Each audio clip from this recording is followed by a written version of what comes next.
talking about, dude?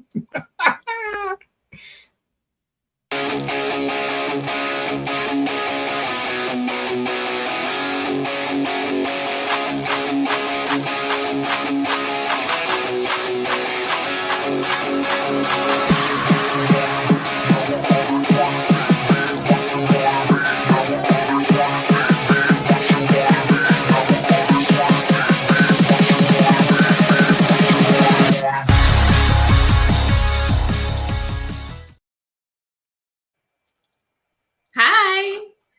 Thanks for clicking on our faces. We are back for another recap. We're still doing Superman and Lois, season 3. We're on episode 6. And we have a lot to say about it. A lot happened this episode. So let's hop right into it.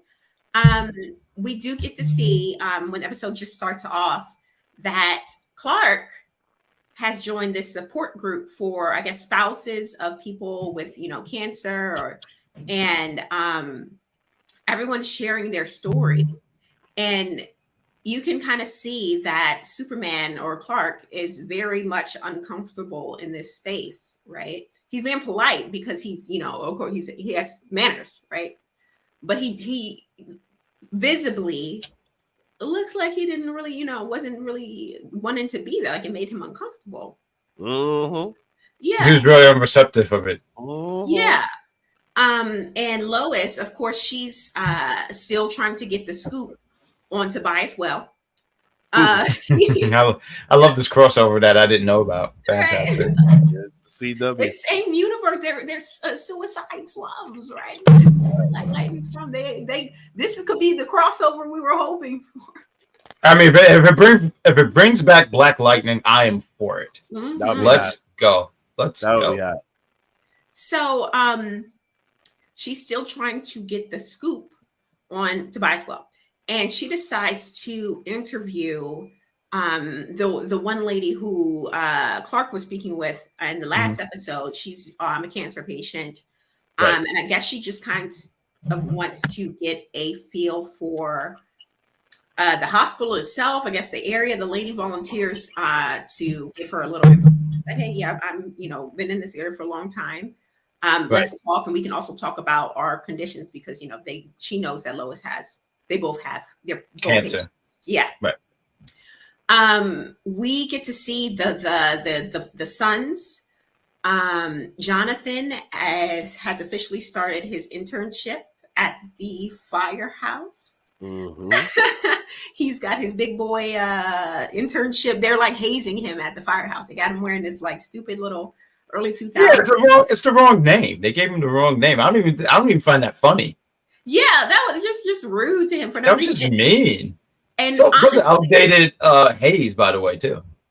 And honestly, it's one thing if you're hazing someone, which is wrong, period, right?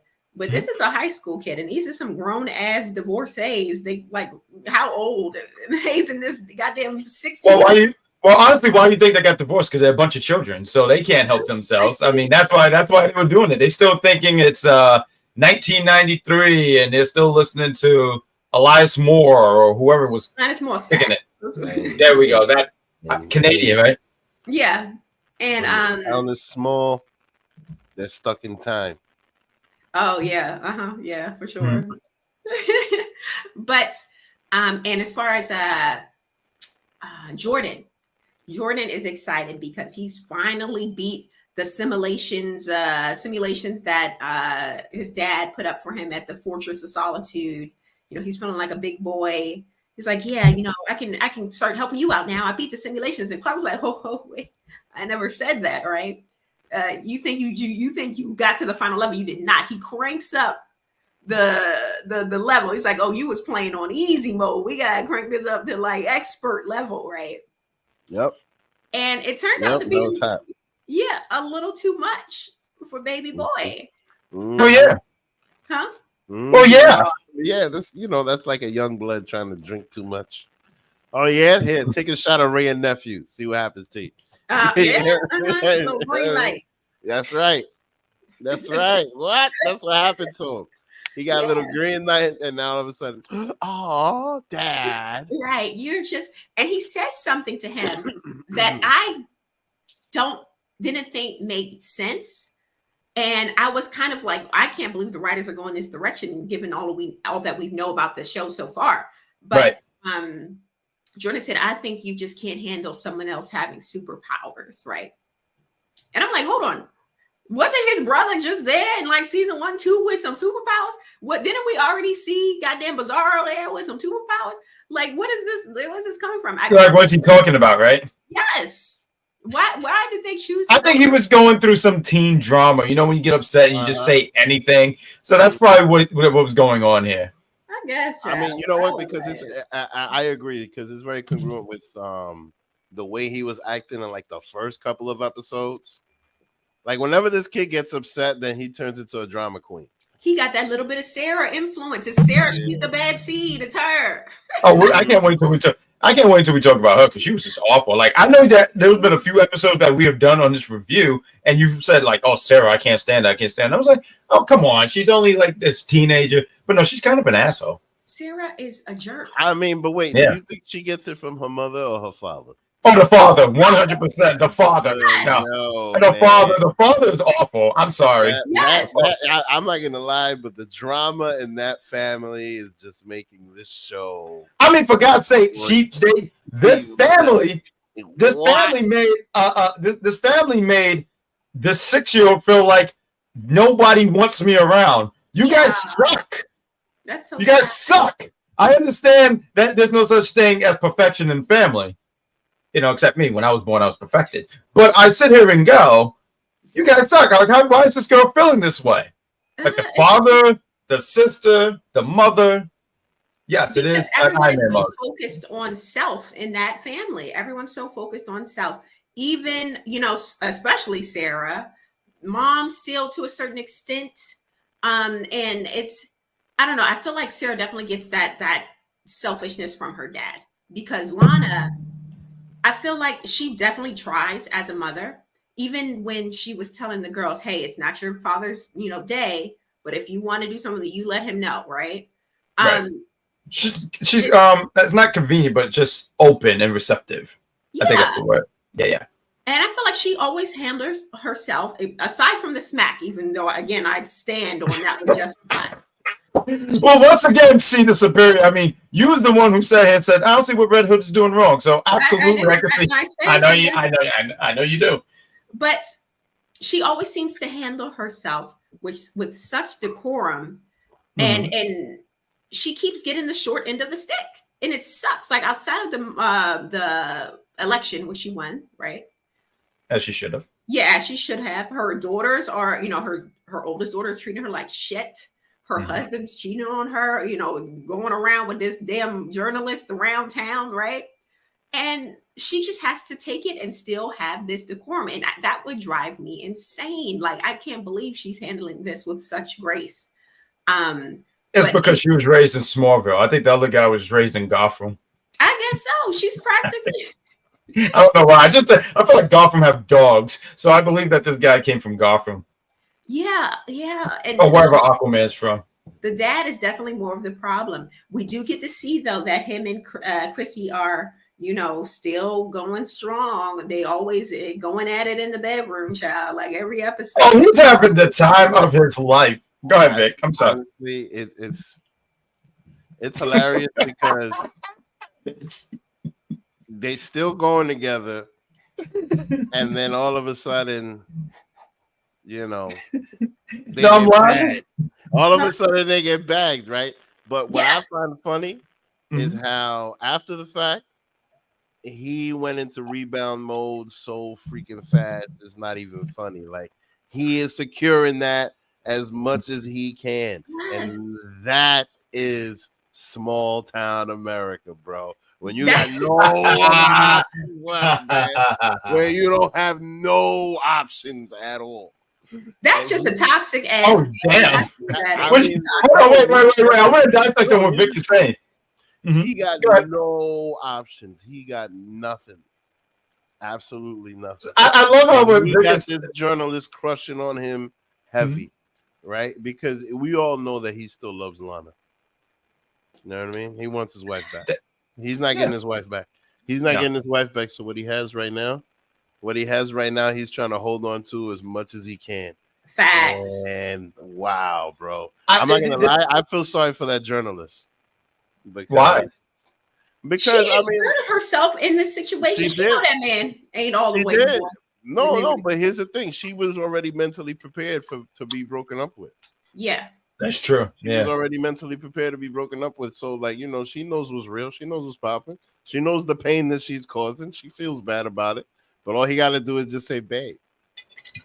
Yeah. Oh, she was tied around the thing. I love it when you call me babe. I said, this guy too. He knows what he's doing. He doing. was like, oh, you like that, huh? You like that, babe? And then it just after they said, you're just too damn old to be doing this stuff, man. Like, just way too old to be doing this. It was listen, when the population is 0.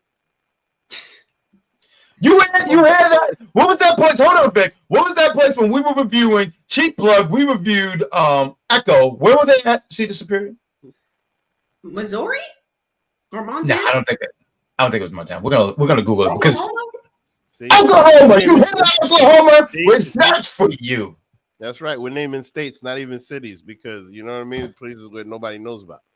See, look. It is Oklahoma. Good job, Dan. I'm just saying. There we go. Oklahoma. I'm just saying. I mean, it was because it was just so right away. Like, babe, what do you mean? Like, you're the best thing that happened to me. And he's just saying everything that she wants to hear. Oh man. He's a professional at this. This is probably the same sweet nothings he was whispering in his side piece's ear when he was cheating on Lana when they were married. Now, I don't think he had to say anything. I think she was just down for the cause. I think he said something to give her the cue that okay, this married man about to Yeah. All he did was unbuckle his pants. Yeah.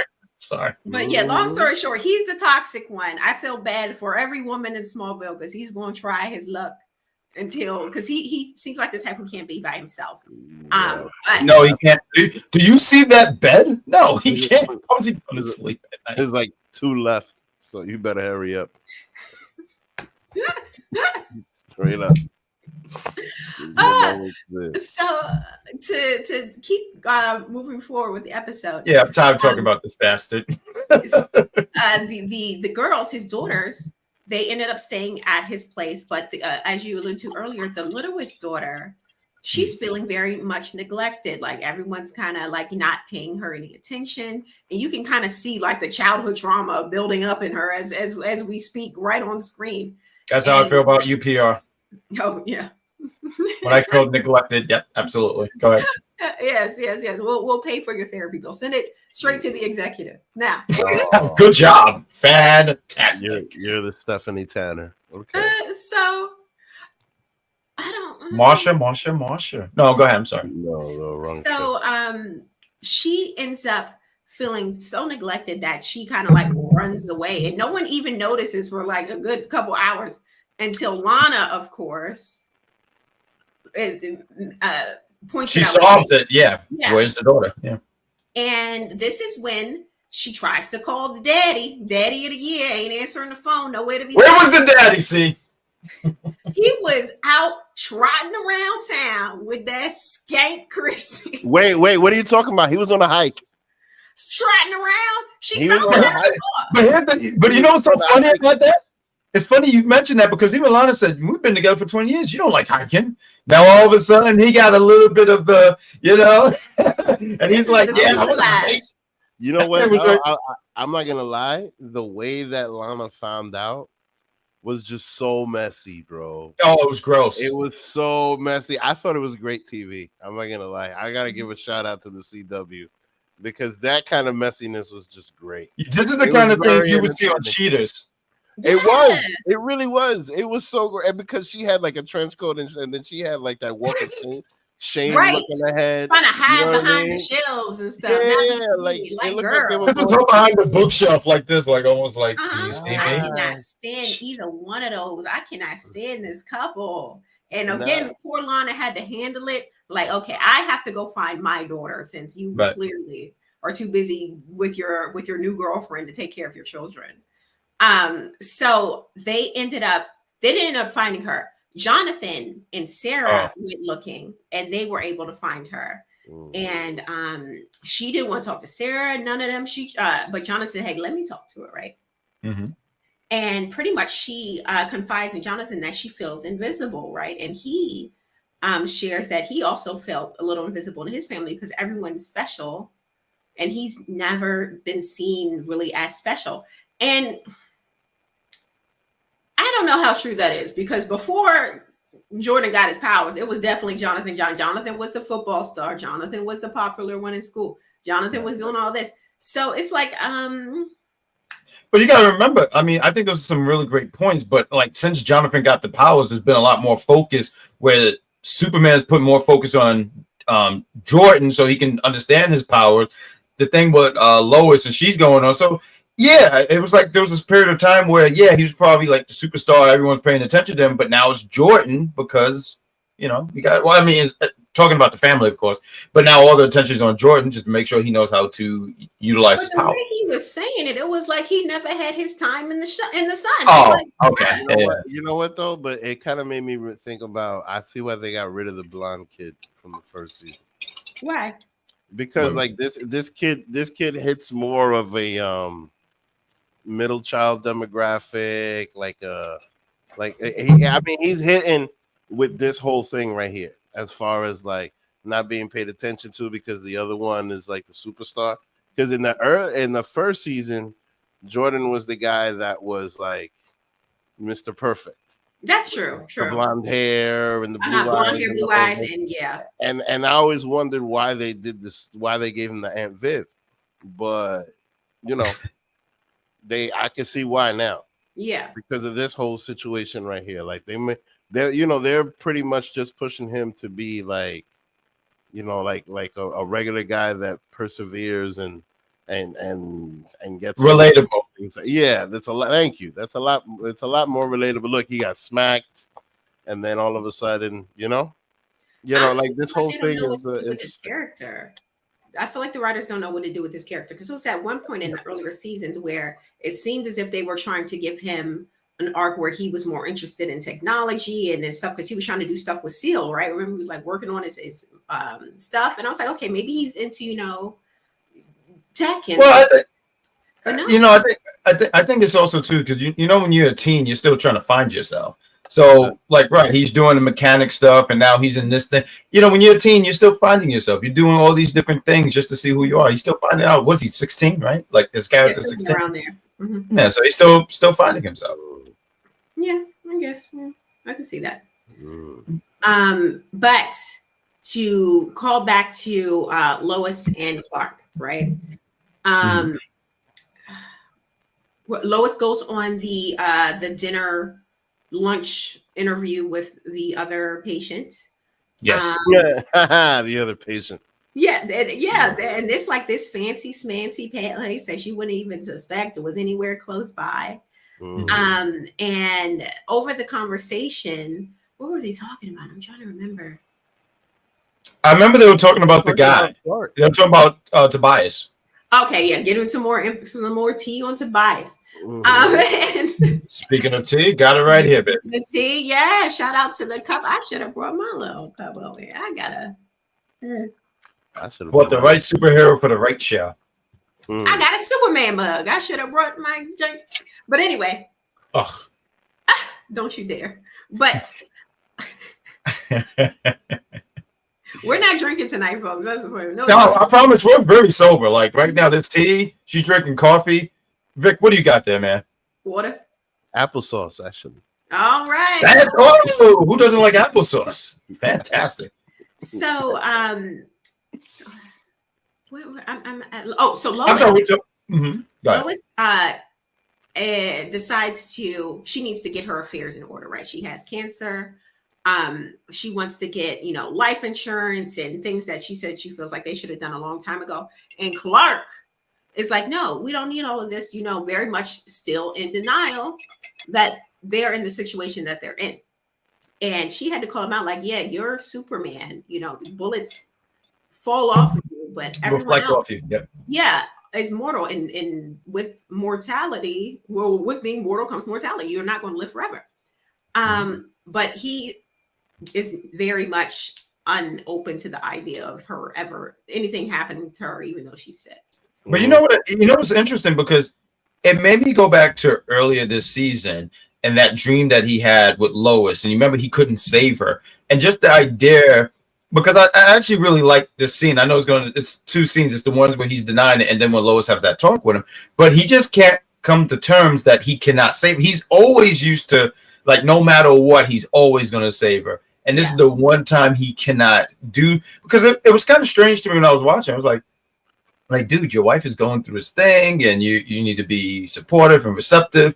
But it became clear to me later, like, right, this is an alien. He doesn't know anything about. Granted, he's been on Earth for many, many years. He has no idea what it's like to be a human. Doesn't understand that even if it's not cancer that take her out, she'll get old and she will die. And I just think that's the thing where he's not putting that together. Which is odd because that was very compelling. What'd you say? I thought it was very compelling, that entire scene. Very compelling. Very compelling. You never seen Superman like this before. Yeah, right. Like he's on some like scared, and it's over shit that he can't control. Like, this is just wild. You know what I mean? Like, it's insane because he's always booked as somebody that's super strong and super this. And the one thing that got me was like, you can't get sick. Yeah. You don't get sick. You never get sick. You don't know what it's like. I mean, like, yo, and it's true. You don't know what it's like to get a cold. Like, you know what I mean? One of your breaths could give somebody a frostbite. Yeah. Like, what are you talking about? So, like, you don't understand what the hell's going on, and you just trying to tell me it's gonna be okay. Shut up. But also at the same time, I'm realizing that Clark has dealt with death before. His father died. And also his mother died in this series. Like, it was one of the first. Right. Yeah, but it wasn't from it wasn't from like a disease that was. Yes, the mother.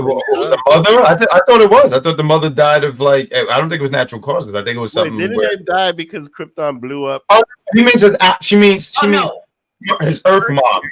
Oh, Martha. my bad. Martha. Yeah, you're right. You're right. Martha. You're right about that. Martha. That's So I'm true. like, okay, he's dealt with death before. But this is his wife, though.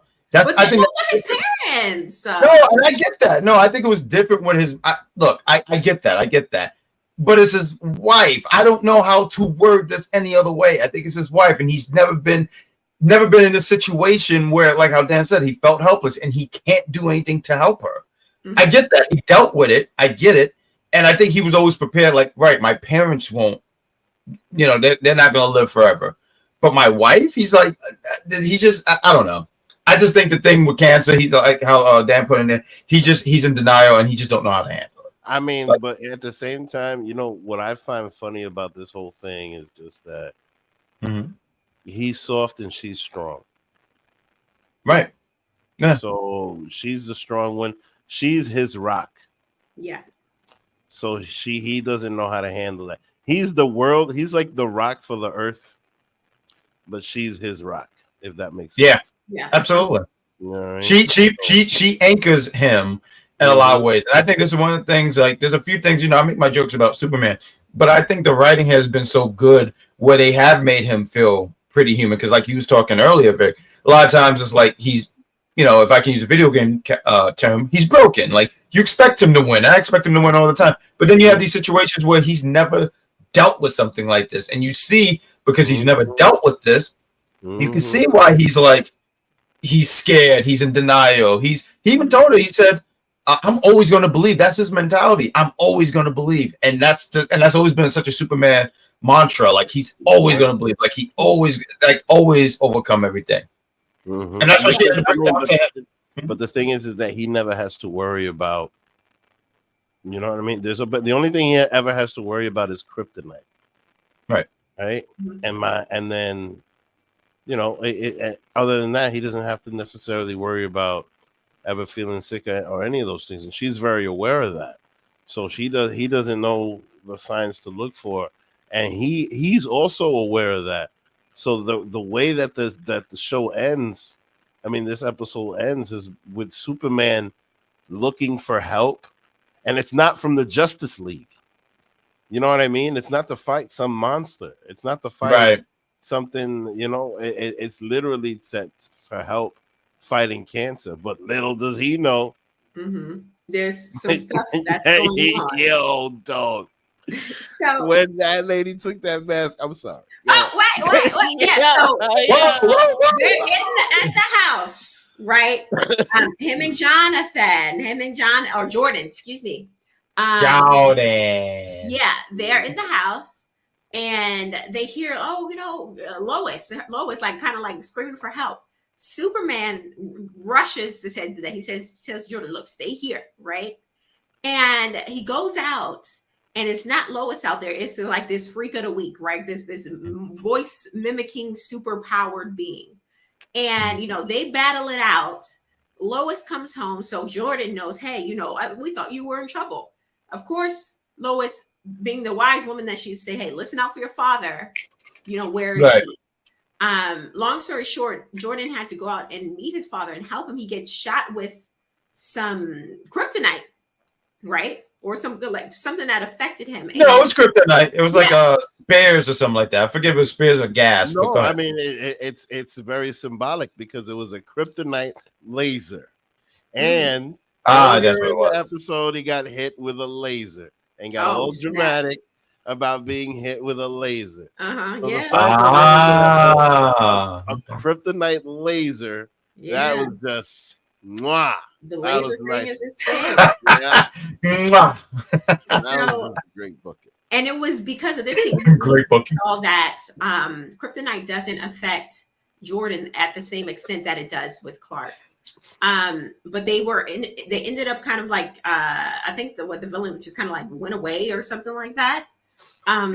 She said I did all I can do. Right, I'm done here. I'm getting out of here. This shit sucks. And it was at the end of the episode that pulled off the mask, and we see that it was old girl, the cancer patient that we were speaking with. And they mentioned something about this earlier in the episode, but it seems that a lot of people that work with Tobias Well, they ended up getting like these little superpowers and stuff. And she was wondering if that's how he was keeping these patients alive. And it seems that might be the case. Now, I don't know how these two are connected. Like, Tobias Well and this, I don't know, Bird Canary, what's her name? Black Canary. I feel like that's another DC character. But what the hell? We've been combining characters anyway. I think isn't that his wife? Is it? I don't know. I want to sit here and say that's his wife. I don't know. Is that? I mean, like, no, they were. I mean, they were looking booed up, like, she's something to him. So I don't know. Mm-hmm. I think his mom that he like preserved or somehow. And like, no. Okay, so we're getting confirmation is his wife. Yeah, because the thing is that, like, what I find interesting is just that the bad guy and the good guy are both trying to save their wives. And can we all sit here and say, does that really make him a bad guy? He wants to protect. No, it doesn't. The bad guy is the cancer. This is not a bad guy. This is a anti-hero. This goddamn Tobias Well. Yeah. But I feel like not his wife parading around the hospital like she really a patient in there and she already got the hookup. If you don't get the hookup. But I felt like there was some effects here because if I remember correctly, she was sitting there saying this. It's almost like it's taking a toll on her. This power. So it's not like they have the full hookup. She has a better chance than a lot of those people in the hospital for sure. But she's also feeling some ramifications of this power.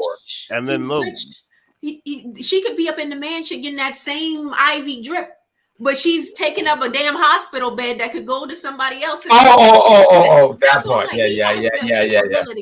Of getting her that same treatment at his goddamn house.